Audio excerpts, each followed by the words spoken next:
The court fell silent as Kody Brown stood, shaking, unable to speak. Across from him, Gwen Brown glared.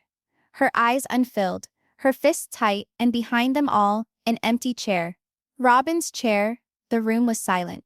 No gavel, no whispers, no breath, just the creepy quiet of a room filled with faces, reporters, ex-followers, and long-lost relatives, all holding their breath for one thing: the truth regarding the death of Robyn Brown. 3 months prior, the news had rocked America.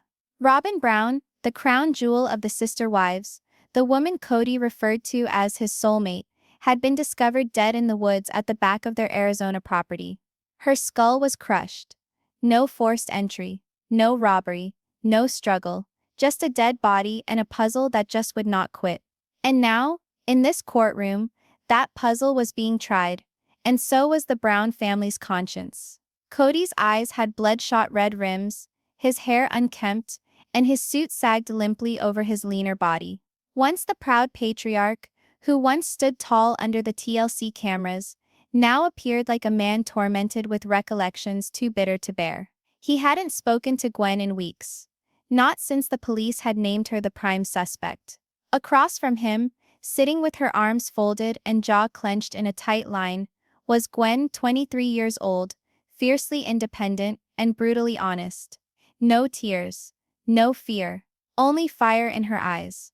The room had no idea what to make of her. Was she the courageous daughter who had finally rebelled against a dysfunctional system of abuse and control, or was she the angry child who had gotten in over her head? Only one individual wasn't present to speak on her own behalf: Robyn. Flashback.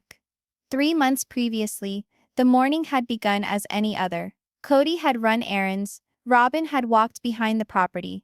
She did so often, just her, the trees, and quiet. It was the one serenity she had. Christine, Janelle, and Mary were gone by then. So was Gwen. But Robyn? She'd remained. Publicly, she was Kody's pillar of strength. The never-give-up wife. The glue that kept the failing family together.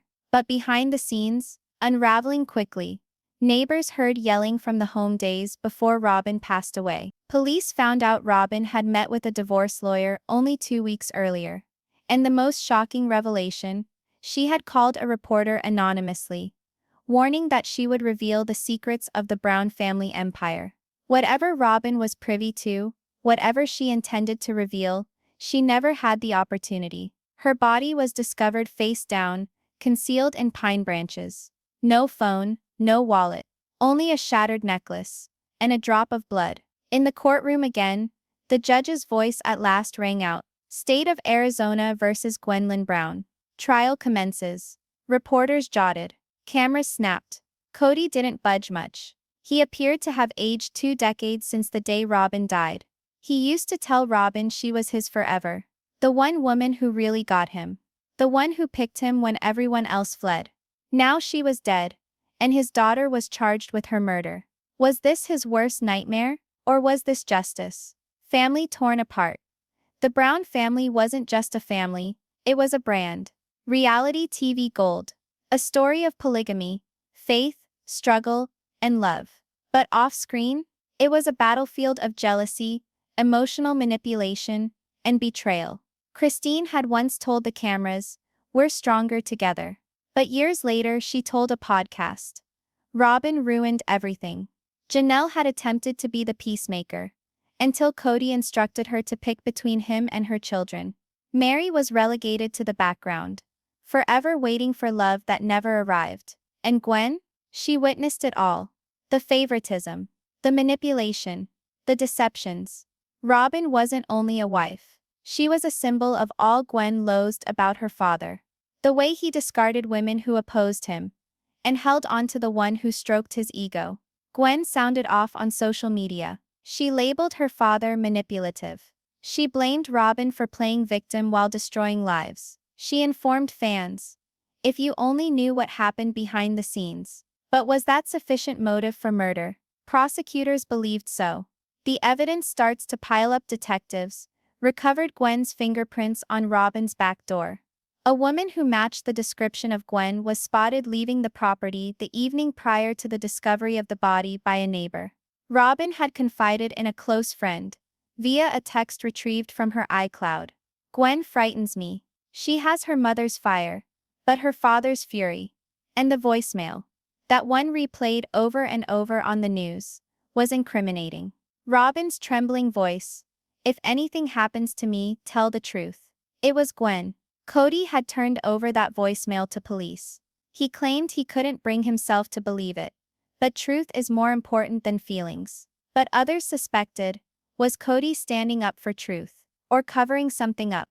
The empty chair Robyn's family reserved courtroom chair remained vacant. No flowers. No picture. Only emptiness. Symbolic to the point. It was as if the courtroom itself wanted to remind everyone of her absence. Kody could not stop glancing at it. With each mention of a name, with each viewing of a picture, with each burst of Gwen's voice through the silence, his gaze fell on that chair, and the burden of it seemed to suffocate him.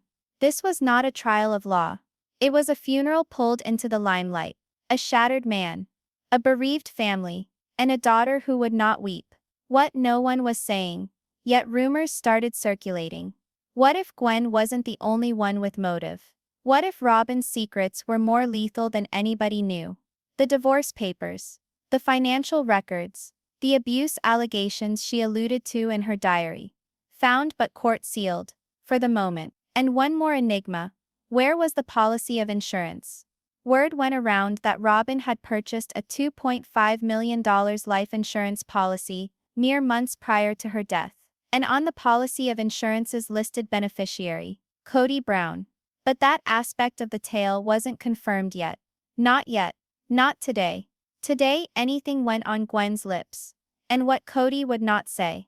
The stage is set. 5 women had been his husband. 18 children had been his dad. Now there was only silence in the air. The judge gavelled in the day. The prosecution stood. The trial had begun officially. And Gwen? She smiled. Just a little. As if she knew that the storm was just starting. Because deep inside she knew something that everyone else in the room wasn't quite there yet. The truth doesn't always yell. Sometimes, it murmurs through the cracks. And soon it was going to unravel the whole Brown heritage. Your Honor, stood the prosecutor, getting on his feet. This is not merely a case about a death. It's about years of emotional strain, embedded dysfunction, and ultimately, revenge. The judge nodded. The jury sat in silence. On the other side of the courtroom, Gwen Brown did not stir. Kody, sitting mere feet away, balled his fists so hard his knuckles turned white. And behind them onlookers leaned forward, hanging on to every sentence. This was the moment everyone in the country had been waiting for. Gwen Brown's trial, for the alleged murder of Robyn Brown, was finally here. And the prosecutor? They were prepared to reduce the Brown legacy to ashes. A timeline of blood and betrayal. Prosecutor Daniel Hayes started presenting the state's timeline of events. Serene, chilly, and yielding, he told of how Gwen Brown had flown into Flagstaff, mere days prior to the time Robyn was murdered, purportedly to see an old friend. But rather than stay with someone, Gwen reserved a cabin 20 minutes from the Brown residence. Close, Hayes said. Close enough to observe. Close enough to wait. Close enough to act. And then the surveillance camera footage. A grainy video captured a figure of Gwen's height and build, walking along Robyn's back gate on the evening of her murder. The timestamp? 10:42 p.m. A mere 2 hours before the approximate time of death. The courtroom was breathless. And then arrived the witness. The neighbor testifies. A third witness, Marlene Pickett, testified. She had lived 3 houses away from Robyn, and had long admired the peaceful life of the sister wives until recently. I heard yelling, Marlene testified. A woman, shouting, angry, shouting something like, "You ruined everything." Asked for a description of the woman she saw walking out later that evening, Marlene spoke in hushed tones. She had dark red hair, walked quickly, looked upset. Same as Gwen. The defense protested. Circumstantial, unverified. But the prosecution didn't let up. The voicemail that shattered the room. Hayes drew a breath. And then he hit play on a tiny recorder. and the room fell silent. Kody, if something happens to me, speak the truth. Say it wasn't my fault. It was Gwen. It was Gwen. Robyn's voice. Trembling. Scared. Panicked. The timestamp?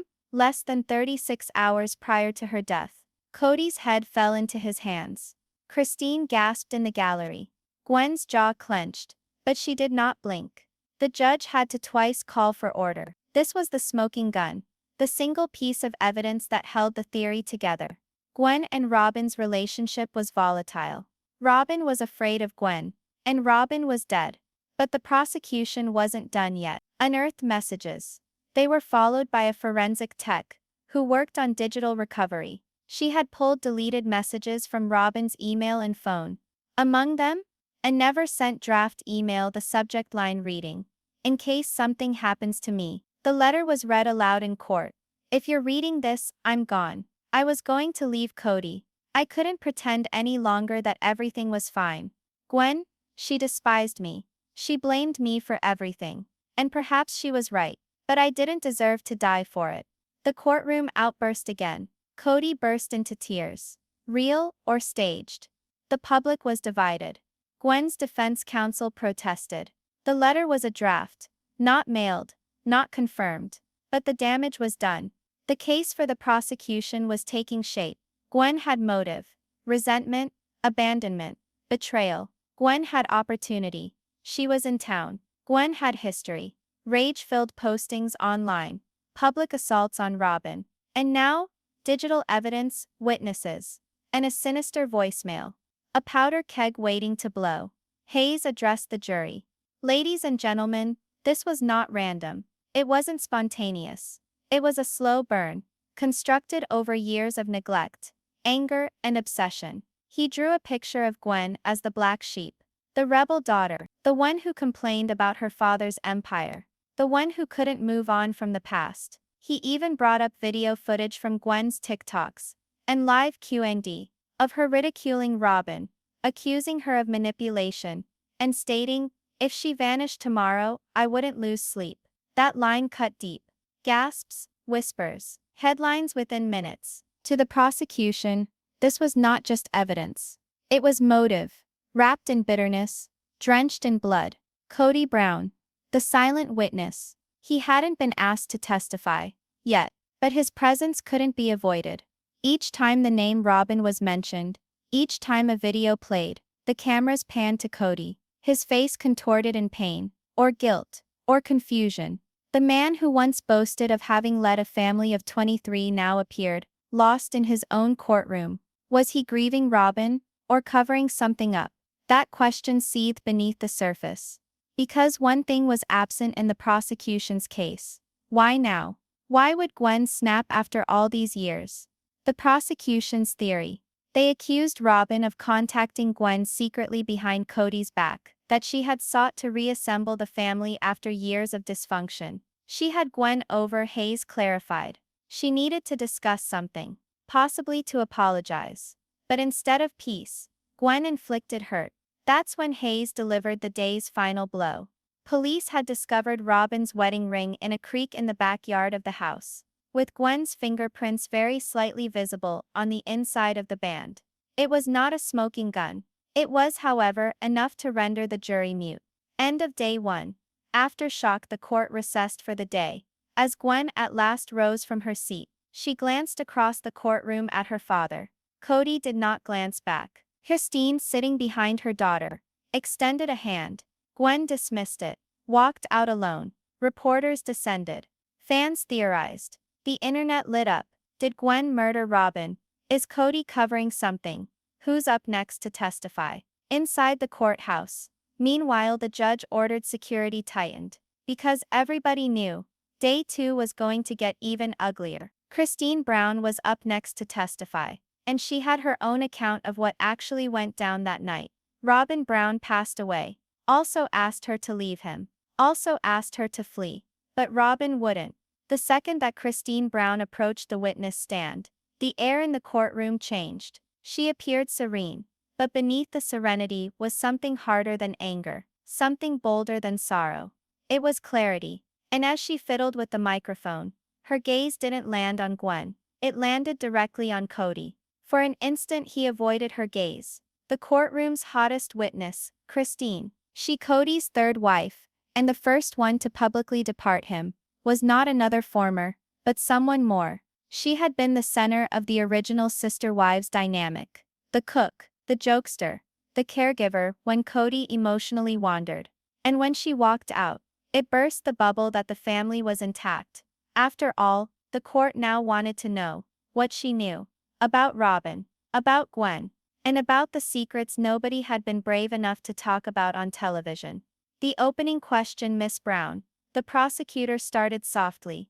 Can you tell us about your relationship with Robyn before she died? Christine breathed slowly. Complicated. That's the best word I can find. The room laughed nervously. Christine went on, voice firm but sorrowful. We attempted to get along. We did.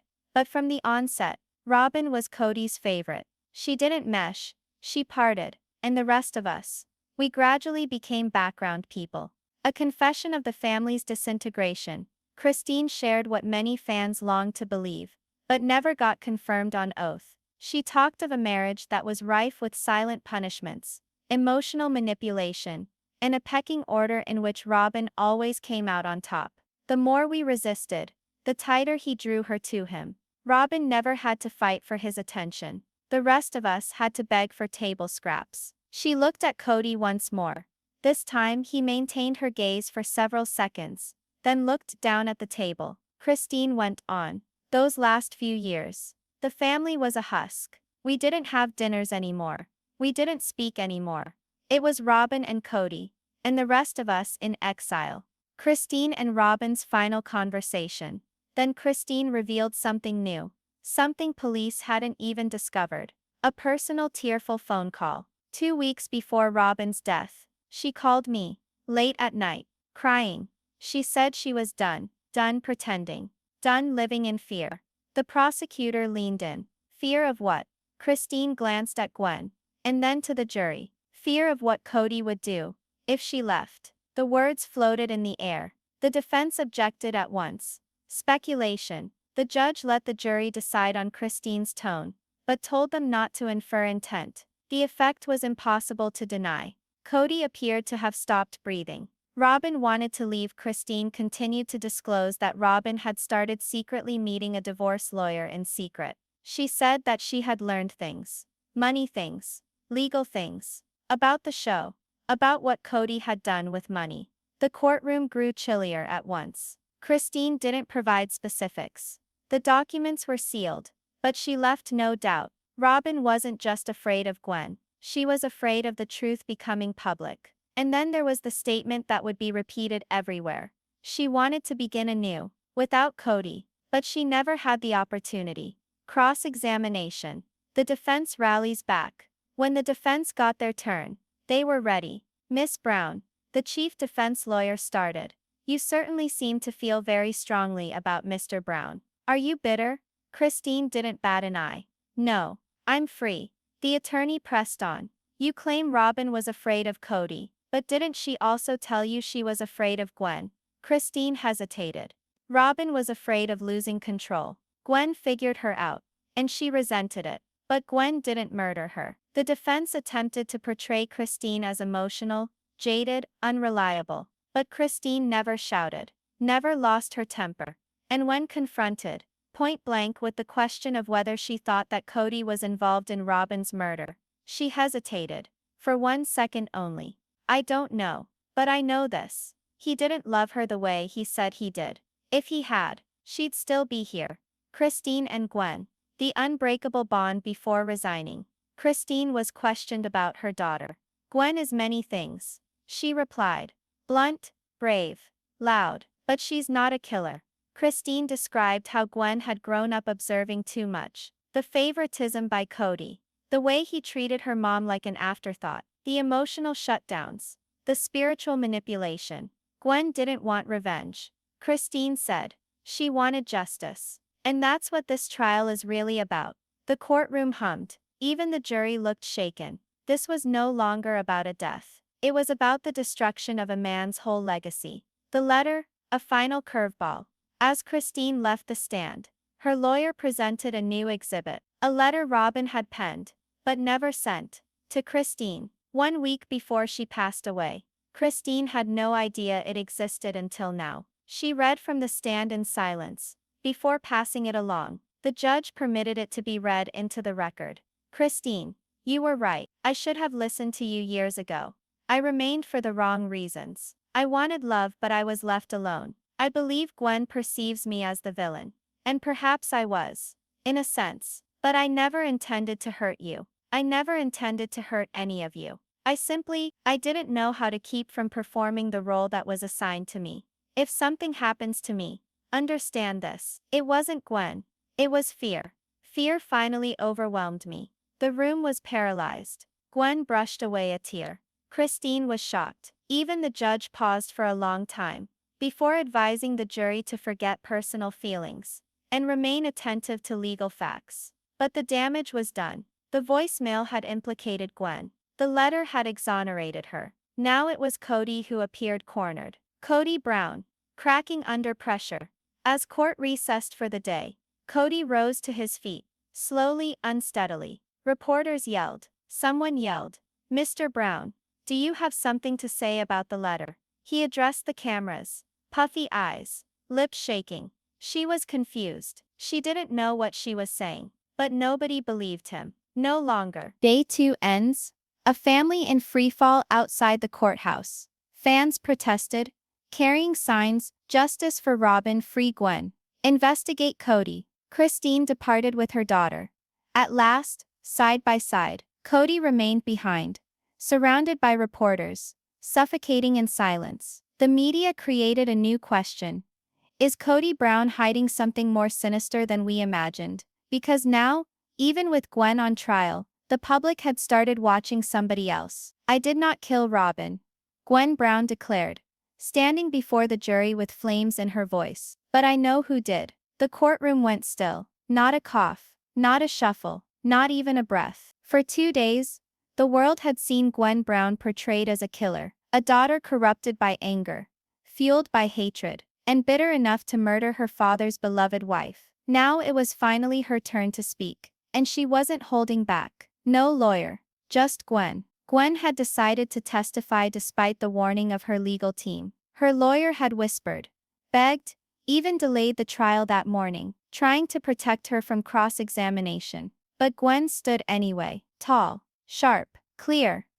"I don't need someone to speak for me," she said. "I've had my words twisted my whole life. This time I'll tell it myself." From the jury box to the judge, to the gallery full of reporters, fans and ex-wives, all eyes locked on her. Even Kody eventually looked up. The dysfunctional home behind the cameras. "People assumed our family was wholesome," Gwen started, her voice piercing the silence. "Friendly, loyal, unconventional but together." She slowly shook her head. It was a deception. Gwen painted a picture of her childhood in agonizing detail. The daily camera crews, the compulsion to smile, to act as if everything was fine, while secretly emotional abuse and manipulation held sway. Christine was gaslighted every day. Janelle was dismissed. Mary was starved for emotion. And I was a prop.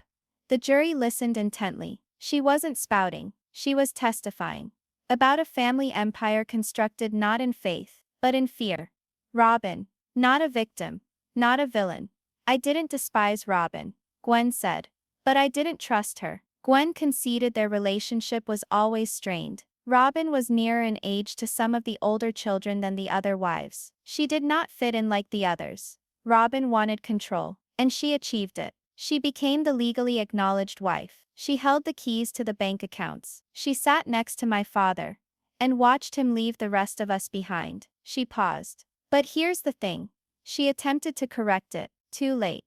The secret Robyn tried to uncover. Gwen gazed directly at the jury as she disclosed the actual motive Robyn could have died from. She was about to expose something. Gwen told them. "She visited me 2 weeks prior to her death. She was nervous, pale, whispering like she thought someone was eavesdropping through the walls." She held up a solitary sheet of paper. An email, printed, labeled Exhibit 45, between Robyn and a Flagstaff Truth reporter. It was written, I can't talk over the phone, but I have proof. Financial records, secret accounts. The contracts with TLC aren't legal. Kody forged signatures. I can't be quiet anymore. The courtroom gasped. Kody froze solid. And then Gwen dropped the bombshell. Robyn had duplicate copies of counterfeit contracts, signed by my mother Christine. But she never signed them. My father signed them, in her name. A financial empire based on deceit. Kody had reportedly forged signatures, concealed payments, and deceived his own family regarding where the money from TLC went. According to Gwen's testimony, she explained everything. That evening, in the kitchen, she cried. She said she was afraid. Not of me, not of Christine, but of what Kody would do if she came forward. Gwen's voice shook for the first time. She was leaving him. She was going to reveal it all. She just wanted to speak with me first, to make amends. She took a pause, biting her lower lip. It was the first time she ever uttered those words of apology. The night of the murder, I left the house at 8:30. Gwen went on. Robyn was alive. She hugged me. Prosecutors had claimed she was spotted at the gate at 10:42 p.m. Gwen had a response. That wasn't me, she said, but I know who it could have been. The courtroom grew taut. Gwen glared at her father. You know who it was too, don't you? All eyes on Kody Brown sat with his fingers laced, knuckles white, lips pursed into a thin line. Gwen stepped forward, now speaking directly to him. Tell them about the ring, Dad. The courtroom braced. Police say Robyn's wedding ring was discovered in the creek behind the home, with Gwen's fingerprints within the band. But the ring had never touched Gwen. Except once. Robyn gave it to me. Told her she didn't want to wear it anymore. She was finished. That was the evening she passed away. She choked back a sob. She gave it to me, and I said to her, you need to tell the truth. You need to go away. The defense interrupted, but the judge permitted Gwen to proceed. Gwen's theory, and the last charges. Here's what I think, Gwen stated, her voice trembling with rage and grief. Kody learned Robyn was leaving. He learned she was going to reveal the contracts, the money, the domination. To Christine to reveal the contracts, the money, the domination. And if she did that, it would all be over. She addressed her father directly. You didn't kill her in anger. You killed her to save yourself. The courtroom erupted. The judge banged the gavel. Reporters scrambled from the benches. Kody stood and shook with rage, yelling, I didn't touch her. I loved her. Gwen bellowed back. You didn't love her. You owned her. Security ran in to break them apart. Christine wept openly in the gallery. The jury appeared shocked. A new direction for the trial. The judge regained control. The jury was excused early. The courtroom emptied. But the damage had been done. Gwen's words were now national headlines. Gwen accuses Kody of murder cover-up, forgery, fraud and fear. Sister wives' legacy under fire. Kody Brown, not just the father, now the suspect. Outside the courthouse, fans reunited with fresh signs. Investigate Kody now. A daughter's last words. As Gwen left the stand, a reporter bellowed from the audience. Gwen, do you think your dad is a killer? She hesitated at the door. I think he's been killing parts of us for years. Then she walked out. Day 17 of the trial. The courthouse in Flagstaff was ringed with camera crews, fans carrying homemade signs, and reporters leaning against microphones, as if reporting on a presidential scandal. Inside, the Brown family sat like statues, shattered, bitter, and barely breathing. Kody Brown appeared leaner now. The man who used to command a family of 4 wives and 18 kids now sat alone, eyes dark, beard rumpled, fingers trembling. Gwen sat in the front row. This time Christine and Janelle accompanied her. They hadn't seen each other in days. But today they showed up, not for the cameras, not for Kody, but for Gwen. Because today everything was going to end. The jury speaks at 3:42 p.m. The jury re-entered the courtroom. 12 strangers, pale, tired and quiet, poised to say the words the world had been waiting to hear. The judge instructed the foreperson to rise. He raised the paper. In the case of the state of Arizona v. Gwen Brown, on the charge of second-degree murder in the death of Robyn Brown, a held breath. We find the defendant not guilty. The room exploded with gasps, sobs, and screams. Christine clutched Gwen's hand and whispered, "You're free." Janelle wept openly. Even Mary, quiet, distant Mary, was seen covering her face, shoulders trembling. And Kody stared straight ahead, unmoving, like the verdict had turned him to stone. The aftershock reporters sprinted out of the courtroom. Phones buzzed with breaking news alerts.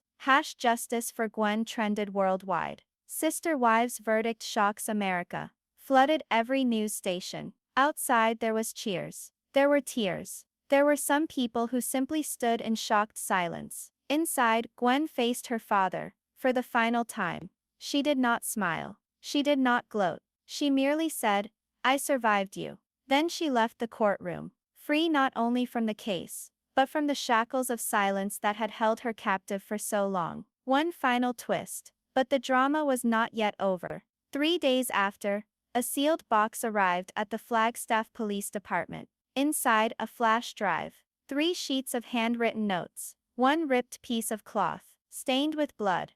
The return address? Unknown. But the one on the bottom of the note was R.B. Robyn Brown. Oh. In Brown, it was from one day before her death. Robyn had appeared frightened, whispering to the camera, looking around. Oh. "If something happens to me, it wasn't Gwen. Oh. Don't blame her, please. She did come here that night, but she went away. I made her promise to go." She took a shaky breath.